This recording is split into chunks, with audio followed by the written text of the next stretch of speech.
दत्तात्रे देवदेव श्री सर्वज्ञ दासोपंत स्वामी महाराज की जय, सब संतन की जय, गो माता की जय, भारत माता की जय। सद्गुरु आनंद स्वामी महाराज की जय। आर्य सनातन वैदिक हिंदू धर्म की जय। जय जय रघुवीर समर्थ।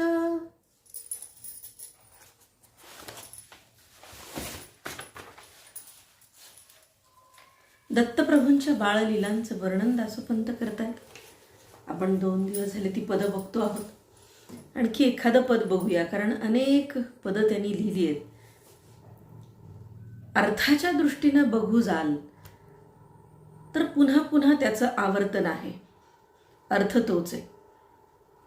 पण काव्याच्या दृष्टीनं, साहित्याच्या दृष्टीनं आपण बघू जाऊ तर पुनरावृत्ती दासोपंतांच्या शब्दांमध्ये होत नाही, हे वैशिष्ट्य आहे। खरं म्हणजे श्री दत्तात्रेयाचं वर्णन वेगळं काय करणारा, पण तरी सुद्धा अर्थनिष्पत्ती जरी एकाच प्रकारची होत असली तरी वर्णन मात्र दरवेळी प्रत्येक पदामध्ये निरनिराळ्या शब्दांमधून दासोपंतांनी केलेले। अशी काही अनेक पदं आहेत पुढे। मी आजचं त्या वर्णनांपैकीचं जे पद आहेत, आपण 2-3 दिवस झाले बघतोय, त्यातलं हे शेवटचं एक घेते, कारण पुढे आणखी काही पद आहे। आणि त्यानंतर मात्र आपण दत्तलीला ज्या ऋषिपुत्रांच्या समवेत, अनसूयेच्या समवेत प्रत्यक्ष दत्तात्रेयांनी केली आहे आणि त्याचं वर्णन दासोपंतांनी केलंय, ते आपण बघूया। आज या ज्या अनसूयेच्या अंगणामध्ये आलेल्या तिच्या सख्या आहेत, त्या सख्यांचं मनोगत, त्यांची अवस्था, त्यांच्या मनातलं श्री दत्तात्रेयाविषयीचं प्रेम ज्या पद्धतीने व्यक्त करताना दासोपंतांनी पदातून आम्हाला सांगितलंय, ती पदं आपण पाहतो आहोत। स्वभावे श्री दत्तू मुख पसरितू, स्वभावे श्री दत्तू मुख पसरितू, तेथेची एकीचा भावो स्वस्तू। काय अवस्था होतीये या महिलांची, या सगळ्या अनसूयेच्या सख्यांची, त्याचं वर्णन आहे दासोपंत करताय।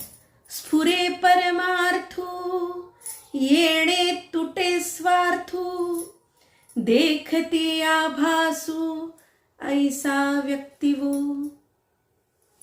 श्री दत्तू निधान अनसूये जाण, श्री दत्तू निधान अनसूये जाण, करी करियासी जतनवो, करी करियासी जतनवो। ब्रह्मनिरंजन सापडले सगुण, ब्रह्मनिरंजन सापडले सगुण, क्षण क्षणादेई आलिंगनवो, क्षण क्षणादेई आलिंगनवो। श्री दत्तू निधान अनसूये जाण, करी करियासी जतनवो। ययाच्या वदनी पाहता साजणी, ययाच्या वदनी पाहता साजणी, लक्षणे देखिली दोनी तिनी वो, लक्षणे देखिली दोनी तिनी वो। दृढ झाले मनी ब्रह्म हे म्हणोनी, दृढ झाले मनी ब्रह्म हे म्हणोनी, पुससिल तरी घे श्रवणी हो। अनंते ब्रह्मांडे दिसती प्रचंडे, तया माझी विश्व घडे मोडे वो. अनंत ब्रह्मांडे दिसती प्रचंडे, तया माझी विश्व घडे मोडे वो. ते रूप केवढे गुणीन संपडे, पुढती लक्षिता वाडे कोडे हो. तितुले ही भान जाहले आन, सर्व शून्य अवघे गगन हो. आदि अवसान अभावा लागून, न दिसे पुढती दिसे आनवो. अभावो ही जाणे निमे पूर्णपणे, त्रिपुटीचे आटले देखणे वो. पाहता पाहणे अनिवड तेणे, आनंद जाहला समाधाने वो. ऐसे दिसे माये पुससील काये, ब्रह्मची केवळ सत्य होये वो. दिगंबरूसये दिगंबरूसये, द्वैतासीन साहे, दर्शने सायुज्य होत आहे हो. दर्शने सायुज्य होत आहे हो. श्री दत्तु निधान अनसूये जाण, करी करी याची जतन वो. ब्रह्मनिरंजन सापडले सगुण, क्षण क्षणा देई आलिंगन वो. क्षण क्षणा देई आलिंगन वो. क्षण क्षणा देई आलिंगन वो. थोडंसं वर्णन दीर्घ आहे यामध्ये, पण थोडं तात्विक आहे.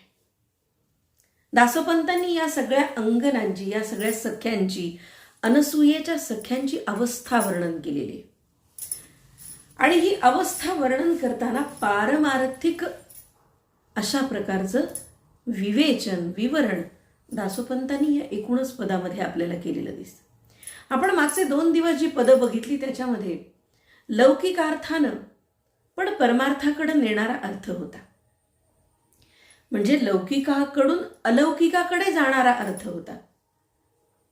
आणि आपण भागवतामध्ये जसं बघतो की श्रीकृष्णाच्या लीलांच्या मध्ये आपल्या आईला आपल्या मुखामध्ये विश्वरूप दर्शन या पुरुषोत्तमाने घडवलं. आणि अशाच प्रकारच्या लीलांचं वर्णन दासोपंत या आजच्या पदामध्ये करतायत. मागचे काही दिवस आपण या बाळलीला बघतो आहोत, त्यातलं हे पुढचं पाऊल आहे. म्हणजे लौकिकाकडून अलौकिकाकडे दासोपंत आम्हाला नेऊ लागलेत. मागच्या 2-3 दिवसामध्ये बाळलीला आपण बघितल्या, पण त्याच्या शेवटच्या चरणामध्ये पारमार्थिक अंगानं त्याची उकल होती. पण इथे तसं नाहीये.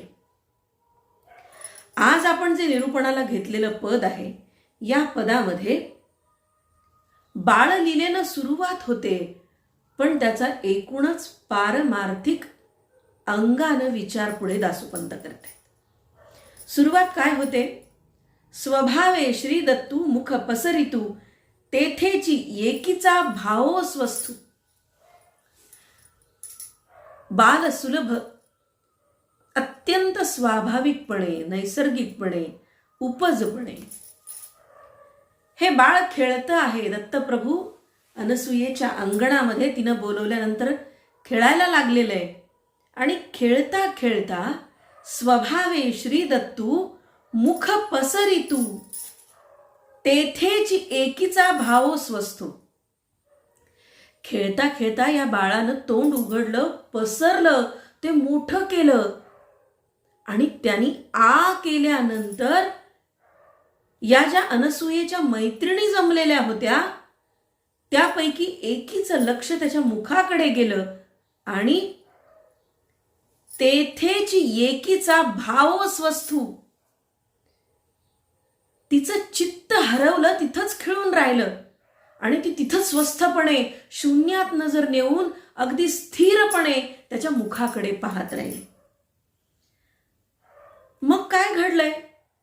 ती नुसती बघत राहिली आणि मग पुढे दासोपंत वर्णन करतात, स्फुरे परमार्थू येणे तुटे स्वार्थू देखती आभासू ऐसा व्यक्ती हो.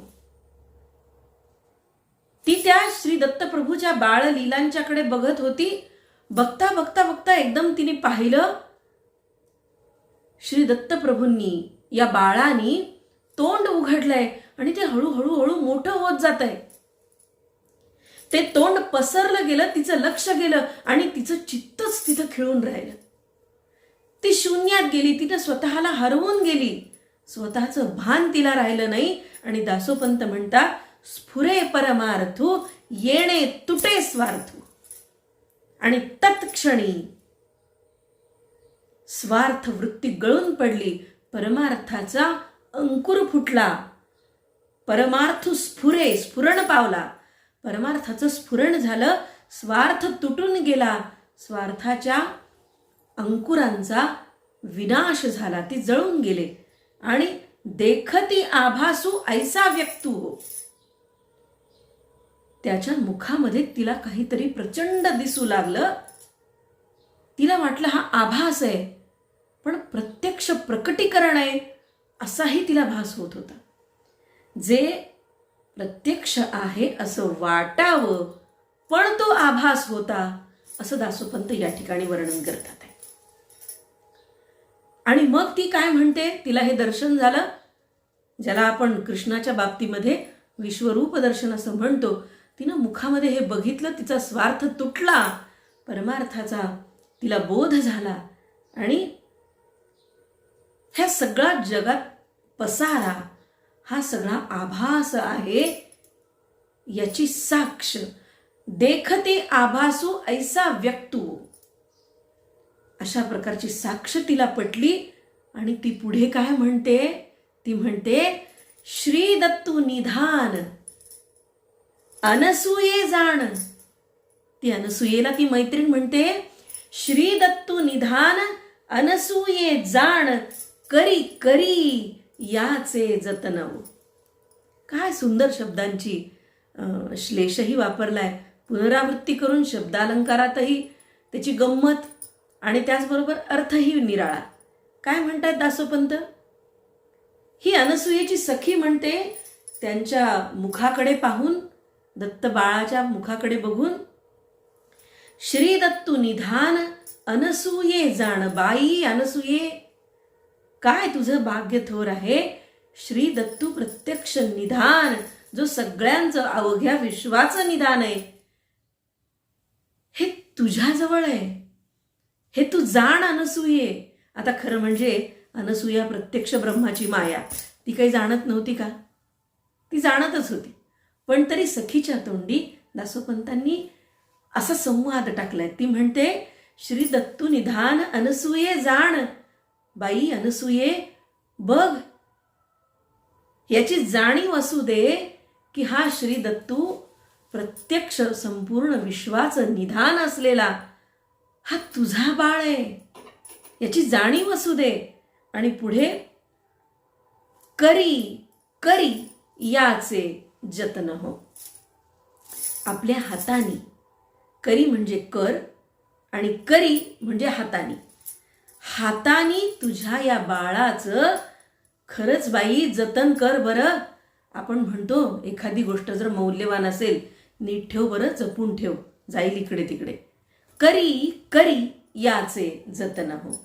माय, तुला सापडलेलं हे रत्न आहे, तुझ्यापाशी असलेलं श्री दत्त नावाचं हे जे बाळ आहे, हे बाळ अवघ्या विश्वाचं निधान आहे आणि हे तुझ्याजवळ आहे याची जाणीव ठेव बाई. याचं जतन कर. आपल्या हातांनी करी करी याचे जतन. आपल्या हातांनी याचं जतन कर माय. आणि पुढे ती म्हणते, ब्रह्मनिरंजन सापडले सगुण.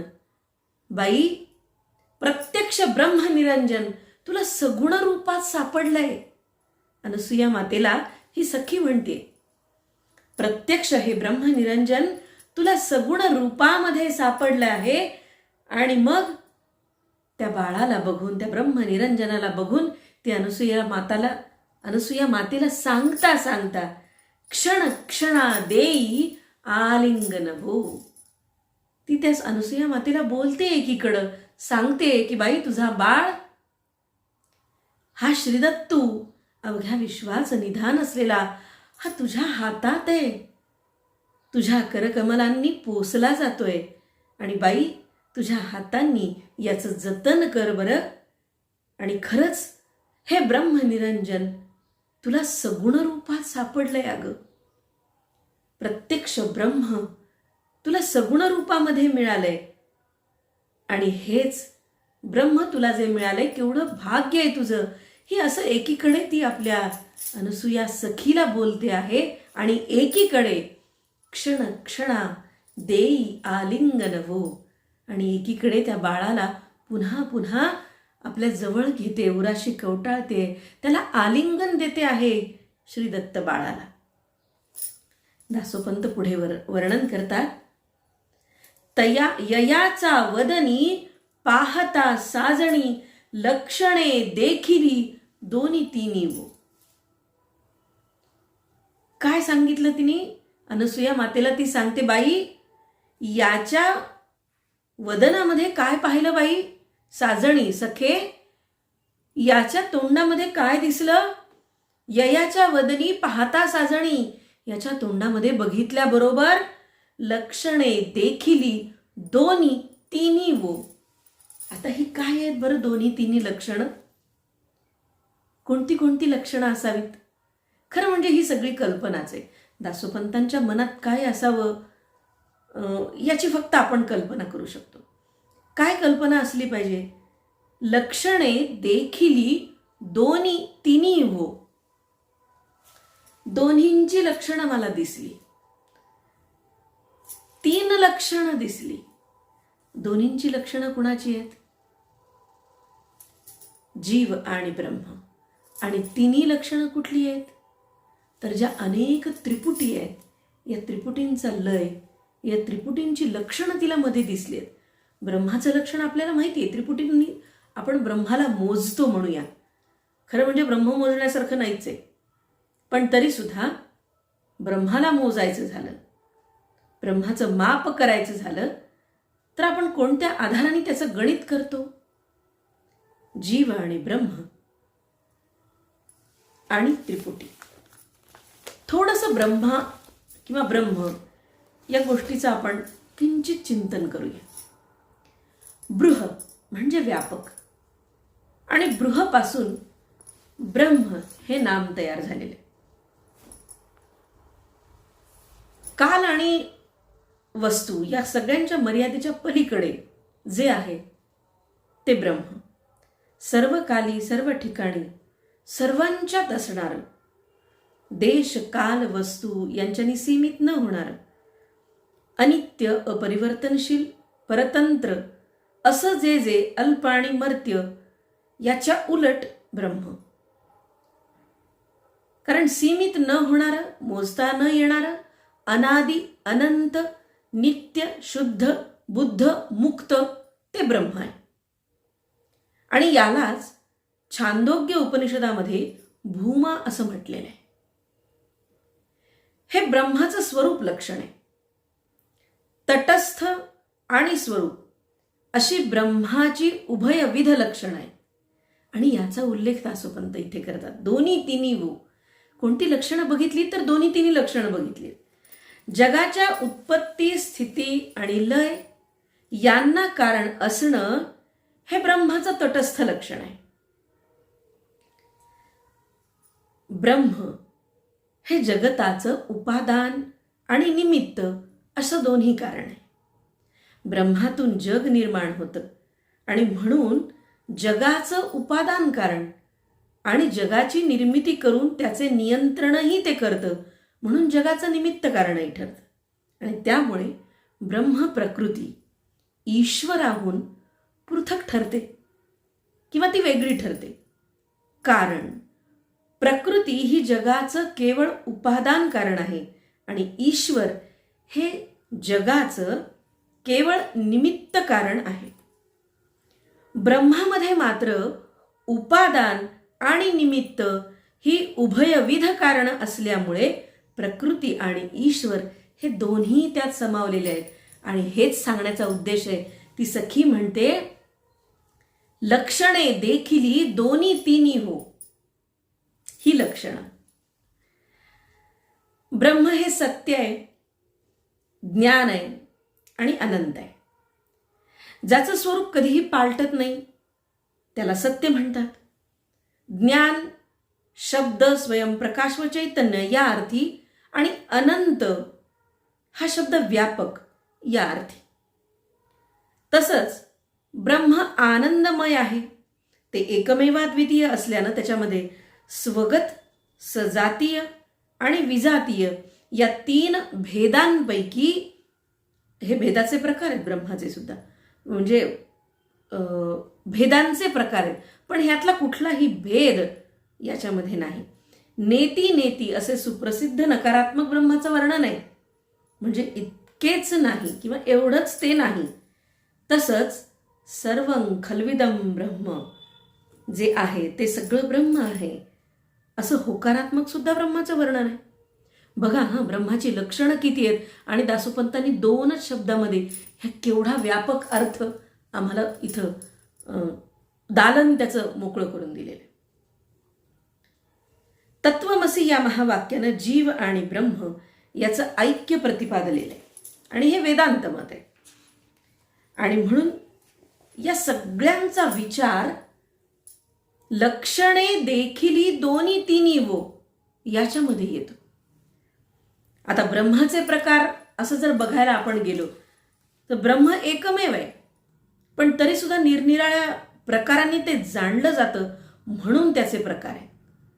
कोणते प्रकार आहेत तर एक निराकार म्हणजे जगाच्या आदी अंतयुक्त भेदमय स्वरूपामध्ये नाही म्हणून ते निराकार आहे, ज्याला व्यतिरेक पद्धत म्हणतो आपण. आणि साकार ब्रह्म म्हणजे जगातल्या चराचरामध्ये भरलेलं आहे म्हणून ते साकार आहे, ज्याला अन्वय पद्धत म्हणतो. आता साकार ब्रह्माचे आणखी 2 प्रकार.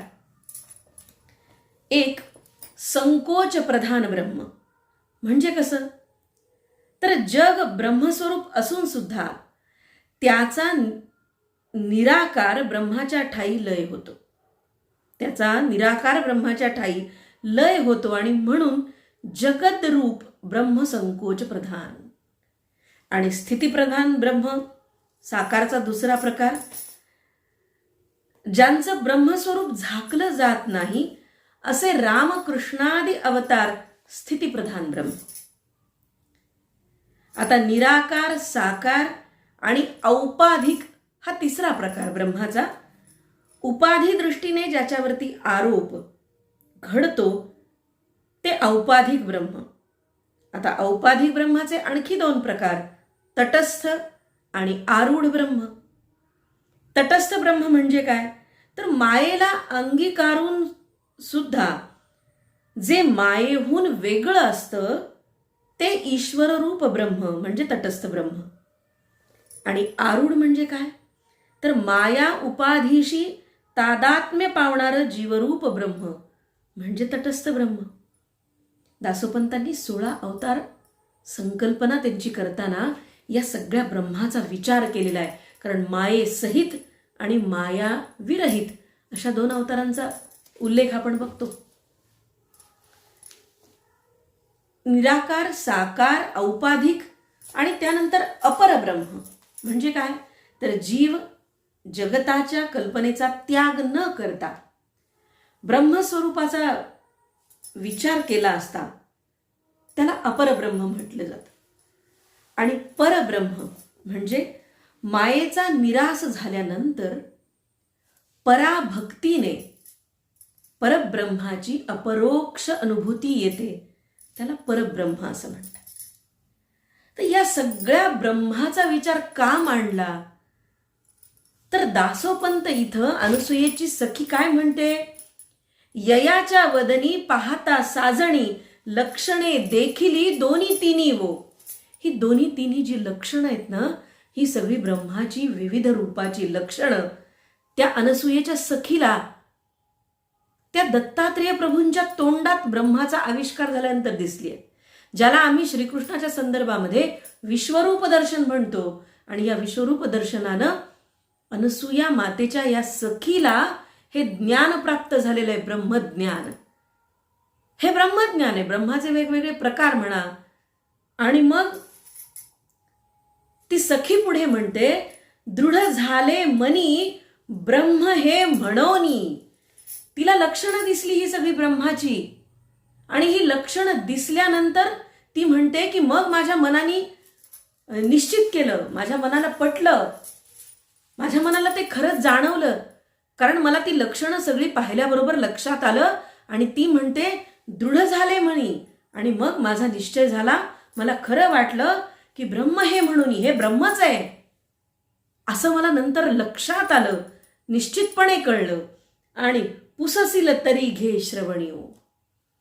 तू जर विचारत असशील तर मी तुला हे सांगते की मी ही सगळी लक्षणं या बाळ दत्तप्रभूच्या तोंडामध्ये त्यांनी आ केल्यानंतर ही सगळी ब्रह्माची लक्षणं बघितली, आणि निश्चित माझ्या लक्षात आलं की हे प्रत्यक्ष ब्रह्म आहे.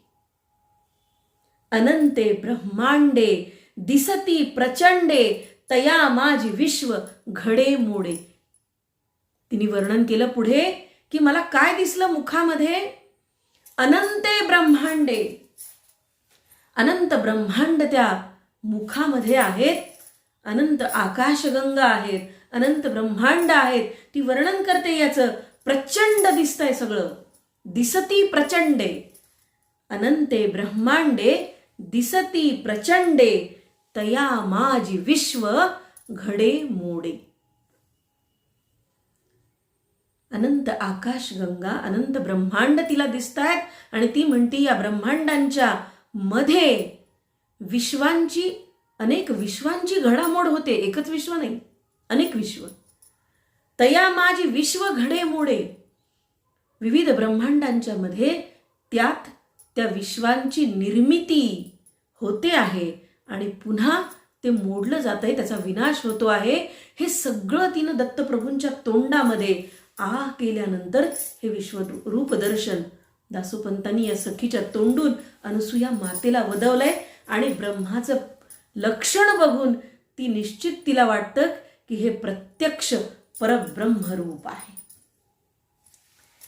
ती पुढे म्हणते, ते रूप केवढ हे गुणान संपडे पुढती लक्षिता वाडे कोडे. ते केवढं रूप आहे, प्रचंड रूप आहे, त्याच्या गुणाचं वर्णन करता येत नाही, त्याच्या लक्षणांचं सुद्धा वर्णन करता येत नाही. वाडे कोडे म्हणजे कितीतरी व्यापक, कितीतरी मोठं अशा प्रकारचं ते रूप, ते गुण ज्याचं मला वर्णन करता येत नाही. तितुलोही भान जाहले, तितुलेही भान जाहले अन सर्व शून्य अवघे गगन. आणि पाहता पाहता पाहता ती म्हणते की मला फक्त तेच दिसत होतं, तेवढंच दिसावं, ते ब्रह्मांड मला त्या मुखामध्ये दत्तप्रभूंच्या दिसत होतं, आणि मला तितक्यामध्ये जाग आली, भानावरती मी आले, आणि आन सर्व शून्य अवघे गगन हो. आणि इतर, आन म्हणजे इतर सगळं, आणि मग इतर सगळं माझ्या भोवतीचं संपूर्ण शून्य, गगनाला मिळून सारं काही शून्य दिसायला लागलं, आणि मी त्याच्यामध्ये एकरूप होऊन गेले. आदि अवसान अभावा लागून न दिसे पुढती दिसे आन. आणि मग आदि अवसान अभावा लागून, भाव अभाव लक्षणांचा इथे पुन्हा तात्विक विचार दासोपंत या ठिकाणी मांडतात. खरं म्हणजे सगळाच वेदांत मांडणं फार कठीण आहे. 6:30 होऊन गेले, आणखी अर्धपद व्हायचे. त्यामुळे हा विचार वेदांताचा पुन्हा त्यांनी ते लक्षण मांडलेलं आहे. ब्रह्माचं लक्षण आहे ते भाव अभावाचं, आणि ती त्याचं वर्णन करते की मला काहीही पुढे दिसत नाहीये, इतर दुसरं काही दिसलं नाही, आणि सर्व शून्य असे गगनवो अशा प्रकारची दृष्टी माझी बघत होती. आणि पाहता पाहणे अनिवड तेणे आनंद जाहला समाधान. म्हणजे काय बघते मी, पाहता पाहणे, पाहताना जे माझं पाहणं होतं त्या पाहण्यामध्ये मी पाहताना त्याची निवड करून बघावं किंवा ते वेगळं काही बघावं असं झालंच नाही. मला त्याची वेगळेपण किंवा त्याचं निवडणं शक्यच नव्हतं. पण एक गोष्ट खरी, मी जे काही पाहत होते त्यांनी संपूर्ण आनंद जाहला समाधाने. मला ते पृथक करताच आलं नाही. गगन, पूर्ण पोकळी, आकाश, ब्रह्मांड, शून्यावस्था, मला दुसरं काहीच दिसत नव्हतं, आणि मला त्यापासून वेगळं स्वतःला करता आलं नाही. मी त्यापासून अनिवाडू, मी वेगळं अनिवडू, मी त्यापासून वेगळी होऊ शकले नाही. माझं भान हरपलं त्याच्यामध्ये, आणि मी शून्य होऊन गेले. मी गगना एवढी पण होऊन गेले. म्हणजे ज्याला आपण स्थूल सूक्ष्म या दोन गोष्टींचा विचार म्हणतो, त्या दोन्ही गोष्टीची लक्षणं ही सखी काव्यात्म पद्धतीने अनसूया मातेला सांगते. आणि ती पुढे म्हणते, आभावोही जाणे निमे पूर्णपणे त्रिपुटीचे आटले देखणे. काय अप्रतिम वर्णन आहे. मला कमाल वाटते की एक काव्यात्मक मराठी कविता लिहिताना तात्विक चिंतन हा माणूस इतकं सुंदर करू शकतो. आता आपल्याला माहिती आहे त्रिपुटीची काय व्याख्या आहे. त्रिपुटी म्हणजे काय, तर तीनपैकी तिन्हींचा मेळ किंवा त्रिगुण एकत्र, किंवा ज्याला आपण त्रिवेणी म्हणूया एकत्र. एक जर नसेल तर बाकीच्या दोन्हींची सिद्धी होत नाही.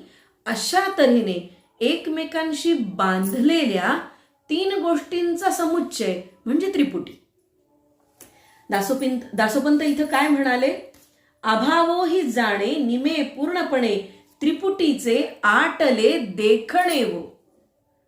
हे जे माझं पाहणं होतं, अभावो ही जाणे, मला काही दिसतही नाहीये आणि गगना एवढं दिसतंय अशी माझी अवस्था झाली. निमे पूर्णपणे, सगळं पूर्ण निमून गेले, म्हणजे कमी झालंय, त्याचा सगळा लय झालाय आणि माझ्या समोर काहीच दिसत नाहीये, अशी शून्यावस्था झालीये. त्रिपुटीचे आटले देखणे. तर ही त्रिपुटी काय आहे, तर कर्ता कर्म आणि क्रिया अशा संबंधानं परस्परांशी संबंध असलेल्या तिघांचा समुदाय. त्रिपुटी अनेक आहेत, जसं परमेश्वर, आत्मा आणि जगत, ज्ञेय, ज्ञाता आणि ज्ञान, ध्येय, ध्याता आणि ध्यान, कर्ता, कर्म आणि क्रिया, दृश्य, द्रष्टा आणि दर्शन, ब्रह्म, माया आणि जीव, लक्ष, लक्षिता आणि लक्षण, साध्य, साधक, साधन, उपमा, उपमेय, उपमान, तस्यैवाहम, तवैवाहम आणि त्वमेवाहम. इतक्या त्रिपुटी आहेत. आणि या सगळ्या त्रिपुटींचा लय झालाय असं ती म्हणते. मला इथे विशेष करून सांगायचे, त्रिपुटीचे आटले देखणे हो हे म्हणताना द्रष्टा, दृश्य आणि दर्शन या त्रिपुटीचा विशेष विचार दासोपंतांच्या मनामध्ये असला पाहिजे. कारण ती बघते, ती श्रीदत्ताच्या मुखामध्ये हे सगळं बघते आहे, आणि बघणारी ती, ते दर्शन, द्रष्टा आणि ते दृश्य या तिन्हींचाही इथे लय झाला आहे असं ती म्हणते आहे. आणि त्रिपुटीचे आटले देखणे हो, माझं बघणं सुद्धा आटून गेलं, इतकी मी त्याचीच होऊन गेले, त्यातच समरूप होऊन गेले. आणि त्या दृश्यामध्ये, त्या दर्शनामध्ये द्रष्टा म्हणून मी जरी असले तरी मी द्रष्टा म्हणून वेगळी राहिले नाही. मीच दर्शन झाले, मीच दृश्य झाले आणि मीच द्रष्टा होते. आणि या त्रिपुटीचा सुद्धा इथे अभाव झाला, तीही राहिली नाही. इतकी मी एकरूप होऊन गेले त्यामध्ये. ऐसे दिसे माये पुससील काये, ऐसे दिसे माये पुससील काये.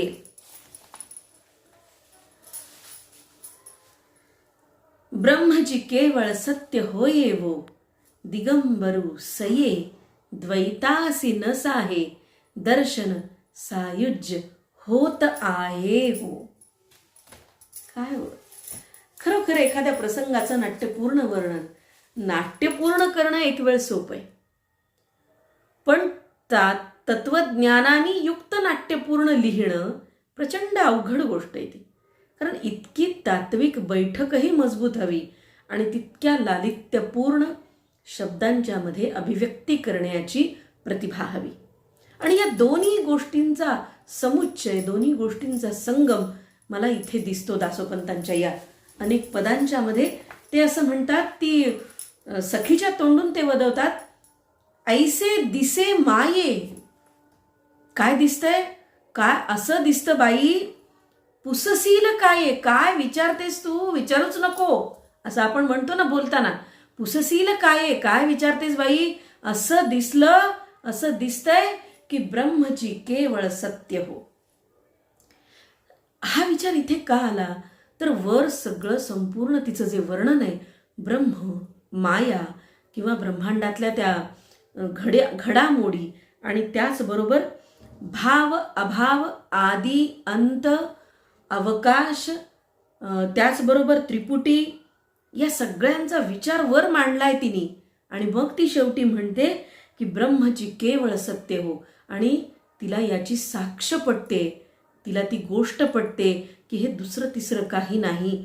या श्री दत्तात्रेय प्रभूंच्या मुखामध्ये आपण जे विश्वरूप दर्शन घेतलंय, हा बाळ दुसरा तिसरा कोणी नसून प्रत्यक्ष सगुण साकार ब्रह्म आहे. आणि ते ब्रह्म कसं आहे तर ब्रह्मची केवळ सत्य हो. बाई काही विचारू नकोस, काय विचारतेस? हे प्रत्यक्ष सत्य ब्रह्म आहे, सत्य सनातन ब्रह्म आहे. दिगंबरू सये, सखे हा जो दिगंबर आहे द्वैतासी न साहे. त्याला द्वैत मात्र अजिबात सहन होत नाही, त्याला द्वैत आवडत नाही. दिगंबरू सये द्वैतासी न साहे. सखे हा जो दिगंबर आहे त्याला द्वैत आवडत नाही, त्याला द्वैत सहनच होत नाही. दर्शने सायुज्य होत आहे, दर्शने सायुज्य होत आहे. हा जो दिगंबर आहे, या दिगंबराची ही लक्षण आहे किंवा याची जी एक वृत्ती आहे ना ती मी तुला सांगते.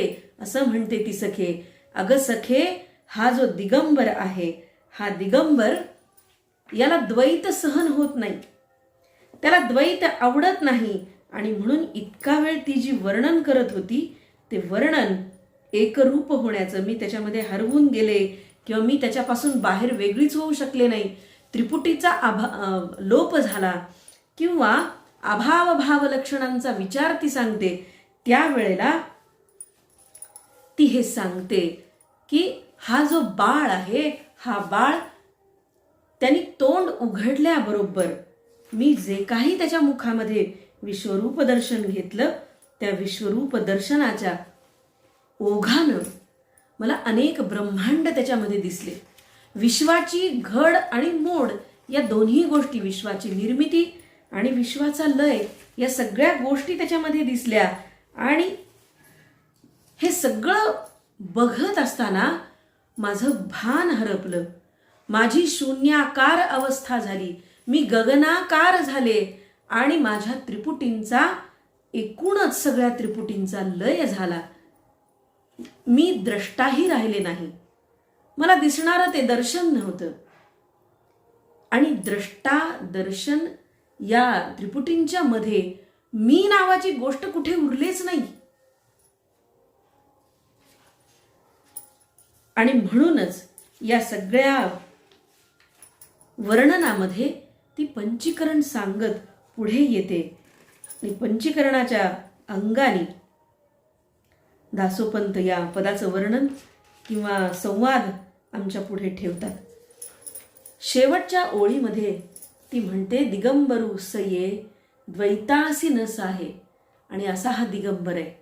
तुम्ही जर त्याच्याकडे प्रेमाने भान हरपून जिव्हाळ्याने जर त्याला बघाल, क्षणक्षणी आलिंगन देत असे, अशी ती सारखं म्हणते की मी त्याला सारखं उराशी कवटाळते, मी त्याची भेट घेते आहे.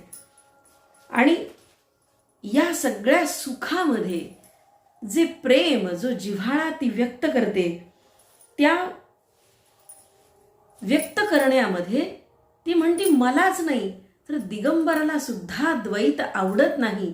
आणि दिगंबरू सये द्वैतासी न साहे दर्शने सायुज्य होत आहे. बीइंग, प्रोसेसिंग म्हणजे चालू वर्तमान काळ वापरलेला आहे ह्या वाक्यामध्ये. म्हणजे ही जी अनुभूती आहे ती अनुभूती प्रत्यक्ष अनुभवताना, ती अनुभूती घेताना दासोपंतांनी या सखीच्या तोंडी किंवा स्वतःची अनुभूती त्या सखीच्या तोंडी घातलेली. तर ही सायुज्य मुक्ती हा प्रकार आहे. मुक्तींमधल्या, सगळ्या मुक्तीच्या मधल्या म्हणजे स्वरूप, सालोक्य, सायुज्य आणि आपल्याला माहिती आहे या चारही मुक्ती, स्वरूपता, सलोकता, सायुज्यता, ह्या चारही मुक्तींच्या मधली ती म्हणते की मी त्याच्याकडे पाहिल्यानंतर मला ज्या मुक्तीची प्राप्ती झाली आहे ती मुक्ती सायुज्य आहे. दर्शने सायुज्य होत आहे. परमात्म्याशी समरसता, सायुज्य हा मुक्तीचा चौथा प्रकार आहे, शेवटचा प्रकार आहे. आणि ती असं म्हणते, हे अनसूये, तुझ्या या बाळाच्या मुखामध्ये मला प्रत्यक्ष ब्रह्माचं दर्शन झालंय. मला सगळी लक्षणं त्यात दिसली आहेत, दोन्ही तिन्ही लक्षणं दिसली आहेत. माझ्या त्रिपुटीचा लय झालाय, अभाव भाव लक्षणांचा विचार ती सांगते. आणि पुढे गगनाकार होऊन शून्याकार झाल्याची अवस्था सुद्धा ती आपल्या मैत्रिणीला सांगते आहे. आणि ती असं म्हणते की बाई, पाहता पाहणे अनिवाड, मला माझं बघणं, दर्शन, द्रष्टा, दृश्य, मला ह्यातून वेगळं स्वतःला करताच आलं नाही. मी जी त्याच्या मुखाकडे बघितलं ती तात्काळ त्याच्यामध्ये विरघळून गेले, एकरूप होऊन गेले. त्रिपुटी लय झाला. अभाव भाव लक्षणांचा विचार मांडताना ती असं म्हणते की अभावो ही जाणे निमे पूर्णपणे. मी राहिलेच नाही, माझा अभाव पूर्ण झाला. मी त्या भावामध्ये विरघळून गेले, पूर्णपणे त्याची झाले. आणि मग ज्या गोष्टीची अनुभूती शेवटच्या ओळीमध्ये दासोपंत करतात, सखीच्या तोंडून ते म्हणतात, दिगंबरू सये. सखे, हा जो दिगंबर आहे ना, त्याला द्वैत आवडत नाही. त्याला द्वैत आवडत नाही, त्याला पृथकपण आवडत नाही, त्याला भक्त आणि देव वेगळे आवडत नाहीत. आणि मग तो आपल्याला त्याच्यामध्ये सामावून घेतो, तोच मला जवळ घेतो आहे. आणि सखे, काय सांगू तुला, सायुज्य मुक्तीचा अनुभव मी घेते आहे. अंगावरती शहारे यावेत, रोमांच उठावेत, इतकं सुंदर अनुभूतीचं वर्णन दासोपंतांनी आपल्याला समक्ष करून दाखवलेलं आहे. ही अनसूयेची सखी आहे आणि ती या बाळाच्या मुखामध्ये विश्वरूप दर्शन घेतल्यानंतर हे सगळं वर्णन करते आणि सायुज्य मुक्तीचा सोहळा उपभोगते आहे. आणि तो सोहळा उपभोगलेला शब्दातून त्याचं प्रकटीकरण करते आहे. अत्यंत सुंदर असं वर्णन सायुज्य मुक्तीच्या सोहळ्याचं अनसूयेच्या सखीच्या तोंडी दासोपंतांनी हे घातलेलं आहे. आपण उद्या पुन्हा याच ठिकाणी भेटूया अशाच एका आणखीन नवीन पदासह. आज इथेच थांबते. आनंदे दत्तात्रे देव देव श्री सर्वज्ञ दासोपंत स्वामी महाराज की जय, सब संतन की जय, गो माता की जय, भारत माता की जय, सद्गुरु आनंद स्वामी महाराज की जय, आर्य सनातन वैदिक हिंदू धर्म की जय, जय जय